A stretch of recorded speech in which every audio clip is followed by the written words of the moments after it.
अस्सलाम वालेकुम। Sindh online school में आऊँ आहियां अवां जो कंप्यूटर टीचर वसीम अब्बास गोलो। डियर स्टूडेंट्स, अगर जॾहिं तव्हां स्लाइड्स ठाहे चुका आहियो त हाणे जॾहिं तव्हां इनखे स्क्रीन ते ॾिसंदो त उनजे लाइ तव्हां कीबोर्ड मां F5 बटन खे प्रेस कंदो ऐं हाणे तव्हां लेफ्ट या राइट साइड एरो खे प्रेस करे सघो था। ॾिसो, अगर बैक थियणु चाहियो था जस्ट कीबोर्ड मां एस्केप बटन खे प्रेस कयो, तव्हां पंहिंजे पावर पॉइंट जे फाइल जे अंदरि ईंदो, डॉक्यूमेंट्स जे अंदरि ईंदो।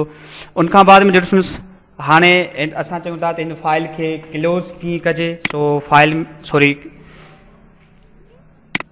क्लोज़ डायरेक्ट तव्हां क्लोज़ करे सघो था। अगर सेव करणु चाहियो था त फाइल में अची ही सेव ऑप्शन मौजूदु आहे, सेव एज़ आहे ऐं ब्राउज़ आहे। तव्हां फाइल खे कहिड़े हंधि सेव करणु चाहियो था।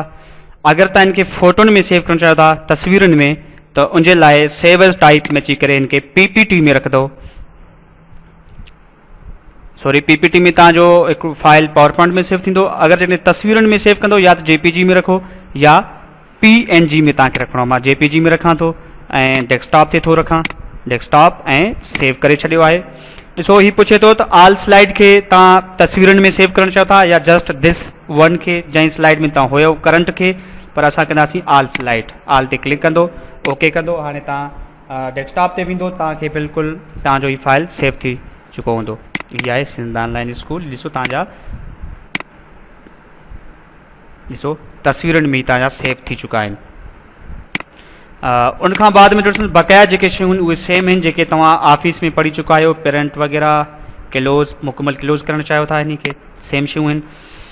उन खां पोइ आहे ॾिसो ही तव्हांजो स्क्रोल बार आहे। हिन तव्हां पंहिंजे स्लाइडनि खे अप डाउन करे सघो था ऐं हीअ असांजो डिज़ाइन ऑप्शन आहे। डिज़ाइन में तव्हांजी स्लाइड खे डिज़ाइन में चेंज करे सघो था।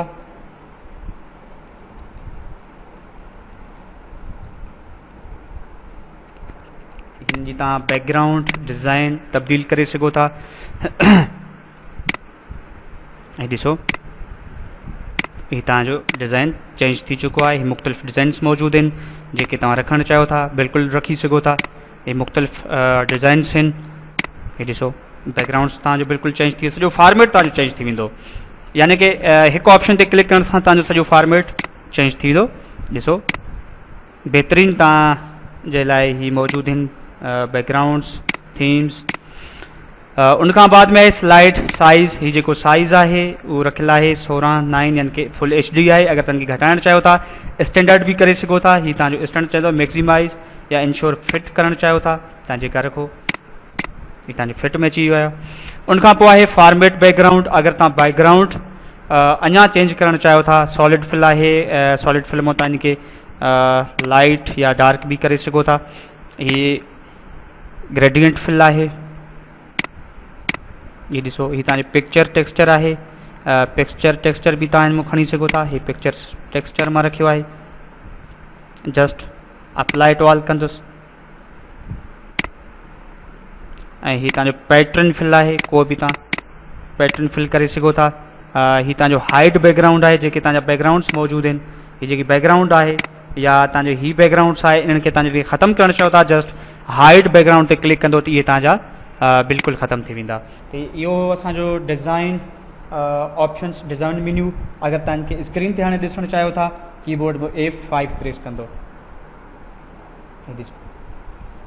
ओके डियर स्टूडेंट्स, हिन लेसन में मूंखे इजाज़त ॾींदा। नेक्स्ट लेसन में हाज़िर थींदुसि। अल्लाह हाफ़िज़।